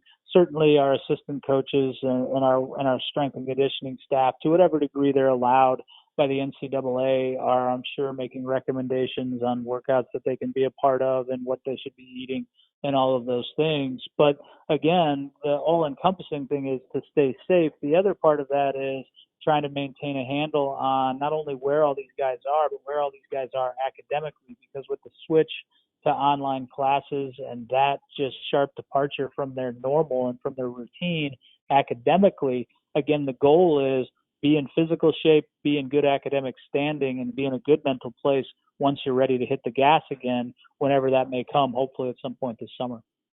Yeah, and online learning, another thing I didn't even get to touch on. Obviously, that's some sort of big learning curve, but do you think they're like, with the NCAA, as much as they can allow with all their rules and regulations, but are they monitoring their grades and stuff with that, or since this learning curve is in effect, what's that like?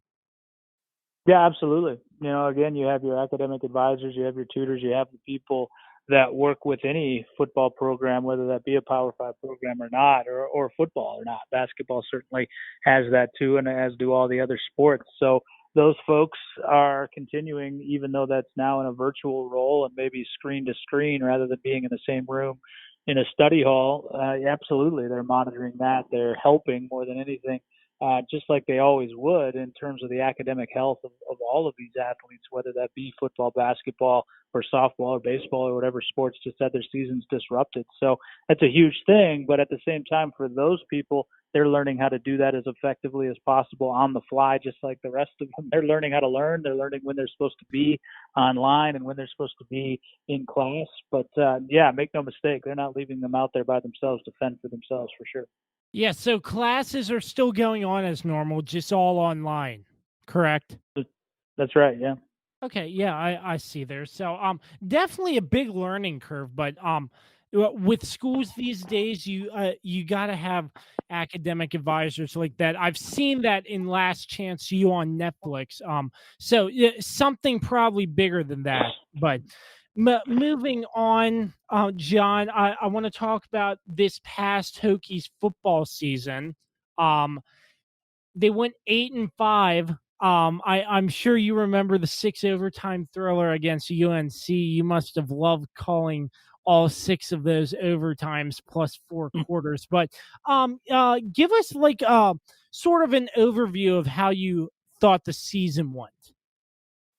Yeah, it was really interesting. It was a season of massive highs and massive lows, and not necessarily in that order. You were coming off the first losing season in well over 2 decades when you rewinded 2 years back, and a lot of that was the fault of youth and inexperience. Virginia Tech was one of the youngest football teams in the country, so you knew that you were still going to be relatively youthful coming into this past season, but you also felt very confident about what you did have returning and what you were bringing in. So the team opened the season against Boston College on the road, and I remember leaving the hotel feeling very optimistic about the season and what it was going to look like.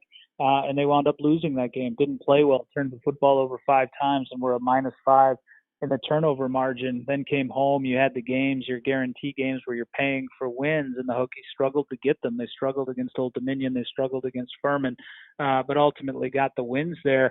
And then things bottomed out with their second conference game.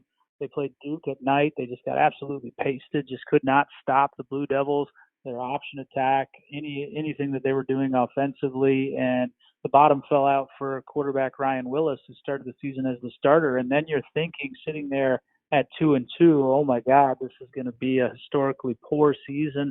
Fan base was up in arms. Twitter was on fire. All the other social media channels as well. You go down to Miami, you don't realize the struggles that they're going to have through the course of the season, and you think you've got an uphill climb. Bang, you beat Miami on the road. You change quarterbacks to Hendon Hooker.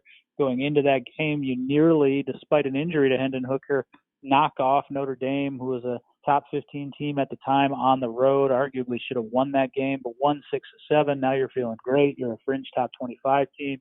You've got an opportunity after you pitch a shutout in Bud Foster's final game at Lane Stadium prior to his retirement, which was a storybook type of game against Pitt. You go down to UVA, a team that you've beaten 15 times in a row. You win. You go to the ACC championship game and the Orange Bowl, and you lose for the first time in 16 meetings. And then things just obviously weren't to the level that the fans wanted at that point, because you lose to your rival, and that automatically makes it a disappointing season.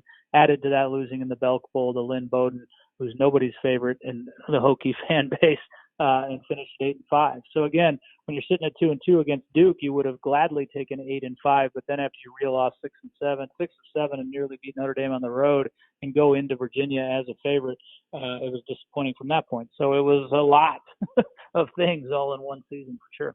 Yeah, so there was a lot of quarterback controversy from what I have seen in this past season for the Hokies. You have Ryan Willis, like you said. Then you have Quincy Patterson getting some snaps. In Hendon Hooker, well, was there like not a clear decision on like who we want starting, or were they just testing each guy out? I wasn't really sure about that throughout the entirety of the season. No, it certainly wasn't a quarterback controversy. Ryan Willis has earned the right to be the starter coming in. If you rewind to the year prior, Josh Jackson broke his leg during the Old Dominion loss on the road, never returned. In the course of the season, Ryan took over at that point as the starter, played very well, led the Hokies back to the brink of a winning season, led them past Virginia kind of single-handedly with an extremely youthful defense, kept the Hokies in some games. So he won the camp competition between himself, Hendon Hooker, and Quincy Patterson. It really wasn't that close as it pertained to Quincy. It was kind of him and Hendon Hooker, and I think everybody, including the coaching staff, felt like Ryan Willis was ahead quite a bit of those two guys. And he was a guy that had an elite arm talent. But for whatever reason, when the light came on to start this past season, Ryan just didn't perform at the level that he had last year. Instead of taking a half step forward like he had anticipated, he took a full step back. It wasn't all his fault. Obviously, didn't have a ton of experienced weapons around him, didn't have a great running game. The offensive line really struggled, but in that Duke game, again, to use the same term, it kind of bottomed out. So it wasn't a controversy. It was just the fact that you were a football program at the time that needed a jolt. Justin Fuente felt like the decision to make that change to Hendon Hooker right then was the right one. That certainly turned out to be the case. The reason that you see Quincy Patterson getting some snaps, winning that North Carolina game, playing the entirety of the Notre Dame game was because Hendon Hooker suffered a minor knee injury. But then once he came back, it was his job. And had there been spring football going into it, he would have been the incumbent and expected starter, despite the fact that you still have Quincy on the roster and you also have Oregon transfer Braxton Burmeister. Absolutely. So, previewing sort of next season, the defense, the historic lunch pail defense, will be without Bud Foster as he announced his retirement this past season. So, what is there to look forward to on the Virginia Tech Hokies defense? Is there going to be a young coach, or is there going to be a lot of learning differences, challenges, or how is this defense going to be looking? They should be one of the top defenses in not only the ACC but in the country. Bud Foster was very careful about when he retired because he didn't want it to be a situation where he was leaving a youthful defense or leaving the cupboard bare or whatever cliche that you want to use, and he didn't. And Justin Fuente announced that Justin Hamilton would be taking over as defensive coordinator. He was a coach that was already on staff. He was also a guy that was a standout safety here at Virginia Tech, played in Bud Foster's scheme, understands the mentality and the tradition and history of the lunch pail defense. So it remains the lunch pail defense. Bud Foster, I know from having talked to him privately, very happy with the fact that Justin Hamilton is the one taking over. That doesn't necessarily mean that the scheme's going to be exactly the same, and obviously they're not the same person. So in the flow of a game, maybe the defenses won't look the same, maybe the blitz schemes won't be the same timing, but it will be of the same mindset. And then you look at the fact that this defense is a defense that basically returns everybody except Reggie Floyd, who was an outstanding 3-year starter for you at the rover spot, but you already have a ready-made understudy coming in your highest-ranked recruit over the last 10 years in Devin Hunter, who's finally ready to step in. And other than that, you have 10 starters coming back, and you also have some transfers coming in on the defensive line as well. So this defense should be locked and loaded. You feel like you have the best corner tandem in the ACC. Caleb Farley is probably a guy who, after opting to return, could have gone to the NFL this last year, hoping to play his way into a top 2-round pick, and probably will, just based upon his body type. And across from him, you have another fan corner as well. And you actually start to get to the point where you have a lot of depth on the defensive side. So this is a season that this program defensively has been looking forward to a long time. It's kind of ironic because Bud Foster isn't there, even though he's basically the guy that built it. But certainly he won't be too far from the sideline when it comes to fruition. Absolutely. Just like Frank Beamer, I feel like Bud Foster will be closely connected to this football team somehow. So moving on to basketball now. If I'm correct, you've covered just boys basketball, or do you do both boys and girls? Yeah, men's and women's.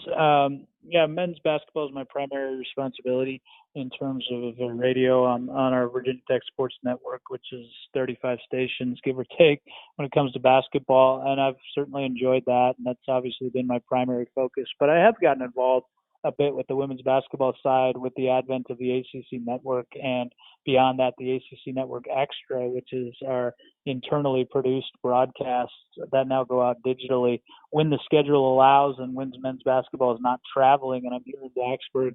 I've basically picked up all of those games for women's basketball, so it's allowed me to be a part of both programs, which has been a lot of fun because, of course, Buzz Williams had it rolling with 3 consecutive NCAA tournaments there in the Sweet 16. Last year, Mike Young comes in, takes over. Everybody has quickly acclimated and gotten comfortable with him because he's from this area. But then on the women's side, Kenny Brooks, it won't go down this way, unfortunately, in the history books because the tournament was wiped away, but certainly had led his women's program back to the NCAA tournament for the first time in 14 years, and they were prepping to make their first appearance since 2006. So basketball is in a good place, and I feel fortunate to be part of both programs, yeah.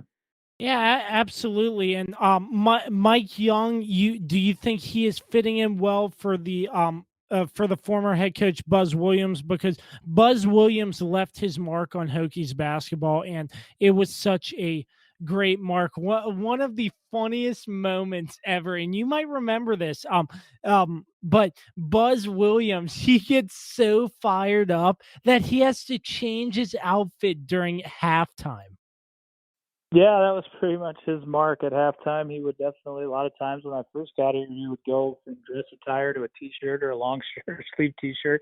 And in later years, he went to the vest, and the vest carried him through, and he stopped doing that. But yeah, he was, as I mentioned earlier, he is one of the more intense people, one of the more unique people that I've ever met. Certainly, I think history will remember, and I hope that it does, quite frankly, the energy and personality he put into Virginia Tech basketball to make it relevant again. It's been a tremendous amount of fun for me to be a small part of that, but also to see the in-venue atmosphere growing, becoming, again, a hostile environment like it had been previously at Castle Coliseum, talking back into the 70s and again in the 90s, and for a couple of seasons there under Seth Greenberg too, but not to the level that Buzz took it to. And then Mike Young came in, and just you talk about a guy that fits easily into a position. He grew up in Radford, which is just a town over from Blacksburg. His dad was a well-respected educator and unfortunately just passed away a couple of weeks ago, but certainly was a family that is embedded in this community. He bears that personality. They've gone to taking to calling him Frank Beamer and sneakers, which is certainly high praise. And having spent time with him on the scene and behind the scenes, I can certainly vouch for the fact that he is every bit the genuine article. So exceptionally fortunate to have spent that time with Buzz Williams, his staff. Have no doubt that he will flourish at Texas A&M. Owe him a debt of gratitude for what he did for Virginia Tech basketball, despite the fact that they leave after 5 years, and now just stand and sit tremendously excited for what the Mike Young era will be. Including this year, had some high moments that we weren't anticipating, but then next year, as you really start to see him put his stamp on the roster and be able to play his style, which is a wide open NBA style offensive system, it's going to be a lot of fun to watch. Yeah, so the basketball season was cut short, not only for the Hokies, but for the rest of the teams who punched their ticket to the NCAA tournament. Obviously it was the right call, but how do you think everybody felt, not just Virginia Tech, but other colleges? How do you think that was, that there's no NCAA tournament, there's no champion that's going to be crowned this year? Well, it was interesting for Virginia Tech on the men's side. They were done, and they had lost, like I mentioned, the nights before the cancellation of all the conference tournaments and then the cancellation of the NCAA tournament. So their season had concluded. At 16-16, they were done. Maybe they were going to get an outside bid to the NIT, but I didn't think that was going to be the case. So you're in a weird situation where you're, okay, we played our slate of games, and now let's get back on the recruiting trail and rebuilding the roster for next year. I know on the women's side, having talked to Kenny Brooks, some of his assistant coaches, they were crushed because, like I said, they had done all the work. They had played their way back into the bracket. They were going to go to the NCAA tournament, and that's not something that has happened in a long time around here. So I haven't necessarily had discussions with the players from that team because they were gone when we got back and haven't returned from wherever they were at that moment and in that week. But I can only imagine that they're beyond crestfallen and crushed because they were going to have the opportunity to represent Virginia Tech in the NCAA tournament. And from a grander scheme and for the big picture, it's surreal, Josh. It really is. I'm a kid that grew up absolutely loving March Madness. I created a March Madness dome in my parents' living room with multiple TVs with the rabbit ears and all the things you had to do, Jimmy rigging DirecTV boxes back then to try to get multiple games and creating a bracket and all of those things. So just the iconic things in sports, absolutely March Madness and the NCAA basketball tournament being one of those, with the Masters being another. No Major League Baseball right now. Wimbledon canceled today. No Kentucky Derby.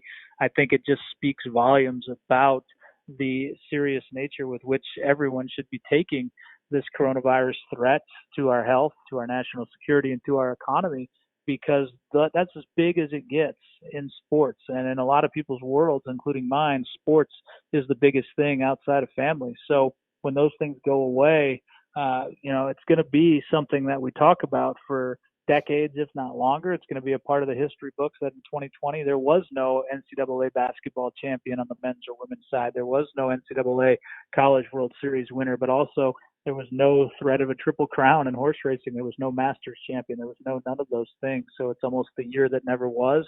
And I think, again, it's a apropos, if not overused term, but it is absolutely surreal. What's your opinion on the NCAA not letting winter sport athletes extend their eligibility, but spring sport athletes are? Unfortunately, I think that they had to do it. And a lot of times the NCAA gets ripped, and I'm one to do it at times when I don't think that they're organized or you don't have transparency in terms of what they're doing. But from a financial structure and the model with which you give scholarships and you're financially liable for those, you just couldn't do it. You couldn't rewind it to winter sports. It's good, but don't get me wrong.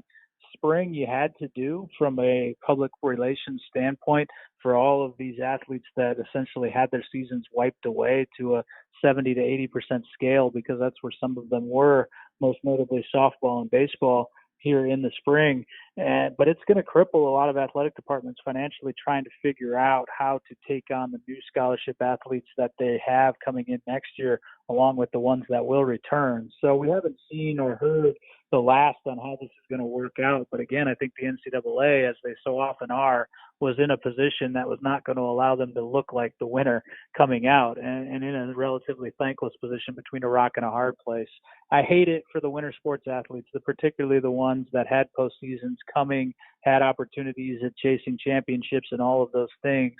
But at the same time, when we're looking at the bigger picture of what people are losing throughout the country, whether it be their family business, whether it be their lives, actually, in some cases, from a medical perspective, whether it be the normalcy of their life or their ability, I think we can all agree that unfortunately some of these other things are going to go with it. And that is, of course, just a ramification of the situation that we're dealing with. So absolutely, we feel tremendously terrible for those athletes that have lost that year of eligibility. But at the same time, there's no feasibility to do it. And I think the NCAA did the right thing. Absolutely. So, John, rounding out our segment here, can you give us some of your top memories calling Virginia Tech Hokies football or basketball? Give us some great memories you have witnessed and you were able to call in your 5 years at Virginia Tech. Yeah, I'll start with Coach Frank Beamer. As you and I were discussing just a couple of moments ago, I had the privilege of calling his final game at Lane Stadium. It was an overtime loss to North Carolina. I think it was the first time, I shouldn't say I think, I know it was the first time, and I think it will be the last time that I see a coach carried off on the shoulders of his players following a loss. It's a moment that I've continued to take with me. I thought it spoke volumes about how much he meant to not only that team, but to this area, to this university, to this fan base. And then being able to bounce back the next week, his final regular season game being a victory against Virginia that also earned them a bowl opportunity that year in the Independence Bowl, and going down and winning that and being able to call his last game. That was a privilege and an honor for me. Same thing with Bud Foster, seeing the euphoria when they pitched a shutout, his defense did in his last game at Lane Stadium. being able to call that, and then also seeing his heartbreak along with the rest of Virginia Tech and his team when they lost to Virginia in his last regular season game, and then losing in his last game in the Belk Bowl to Kentucky. And you kind of see the highs and the lows, but again, to be able to be there and provide the soundtrack for that, and for those two Hall of Fame worthy coaches, but also men, was an honor for me. Just in terms of thrilling games to be a part of, the Sweet 16 game against Duke last year was just an out of this world atmosphere in Washington, D.C. Duke fan base was there. They were loud, but not as loud as Virginia Tech's Hokie Nation, who of course has a ton of residents up in the Northern Virginia, Washington, D.C. area. They were out. They were loud. It was an awesome ride to get there, and then culminating in a phenomenal game with Zion Williamson, R.J. Barrett, of course, the stars of Duke. But then you have Kerry Blackshear and Justin Robinson, Nikhil Alexander-Walker, and others for Virginia Tech. And to have it end in that heartbreaking moment where Ahmed Hill can't finish at the rim to send the game into overtime. So that's one that I'll always remember. That was one where walking in, you really felt like, in my particular case, I had ascended and earned the opportunity to be at the absolute highest level of sport. And that's what you're looking for when you're starting out, obviously. So that sticks out. The Hokies in the ACC championship game, having an opportunity to take down Clemson back in 2016, Gerard Evans willing the team back, and then unfortunately throwing an interception on the last drive that ended that comeback bid and allowed Clemson to eventually move on and win the national championship. And on you can go. The Hokies beating Duke 3 straight times at Castle Coliseum under Buzz Williams, wins over North Carolina, beating Michigan State in the Jim Maui Invitational earlier this year in Mike Young's first season. Nobody saw that coming. So just, a ton of memories like that, but it's all a part of the overarching role that I'm in, and certainly fortunate to have, but just a small part of what all our coaches and student athletes do, and administration. Absolutely. Great memories. But you do more than play-by-play. You actually have an in-studio role with IMG as well. Yeah, this day and age, it's just got to be more than play-by-play, more than radio. We do a lot of Facebook Live content. We do a lot, of course, of Twitter content. We try to develop different things for social media. We do pregame pods, we call it, where we're actually interviewing guys while they're warming up for basketball games. We've had various TV shows for IMG, for now Learfield IMG College, Hokies All Access, Virginia Tech Sports Today. These jobs, I think, as voices of institutions have really evolved into being really multimedia, where you're writing, you're hosting, you're doing play-by-play. And honestly, I enjoy that. I enjoy being able to do different things and not just be pigeonholed as a play-by-play guy. Yeah, so it's very unique. It's like you said, not just the play-by-play role. You have so many different things that you have to do, and I think that's what makes sports broadcasting so unique. So that is John Laser. John, thank you so much for calling into the podcast tonight. It's been a great pleasure getting to talk some sports with you during this time of quarantine and social distancing. Absolutely, Josh. It's podcasting is a forum that we do have left right now. So pleasure to be a part of it. I'm not sure what I'm going to be talking about next, but I mean, I'm just glad we were able to get you on so we could talk sports, because there's not much sports news left to talk about. Not right now, but the NFL draft's right around the corner for you. Yeah, the draft, free agency, but a lot of things are happening. But yeah, absolutely, John. Hope you stay safe out there, sir. Thank you so much. And the Josh Kirby on Sports podcast continues right after this. All right, we are back rounding out the show here. Once again, big thanks to John Laser for calling in. Really great interview. Thank you, sir. Want to also thank Josh Vigna for contributing. Joe Beninati, TV voice for the Washington Capitals on NBC Sports Washington, and Charlie Slow's radio voice of the Washington Nationals. Charlie and Joe are among many other DC broadcasters who have come together on Cameo to raise money for local DC area food banks. Once again, you can donate by going to Cameo and searching any DC sports broadcaster under the broadcasters tab, or you can text DC Sports to 44321. Again, that's DC Sports to 44321. Once again, I hope everybody stays safe and healthy. And until the next episode of the Josh Kirby on Sports podcast, we are part of the Mayo Please Podcast Network, sponsored by Route 11 Chips. Make sure you find a bag today inside your local Martin's Food Lion and Giant stores. We're also sponsored by PM Plus Reserves. As always, want to give a big thanks to MPT Now Productions, Dave Johnson, and JR Beats Official. You can find the Josh Kirby on Sports podcast everywhere you can find podcasts on all streaming platforms via the Josh Kirby on Sports podcast and the Mayo Please Podcast Network.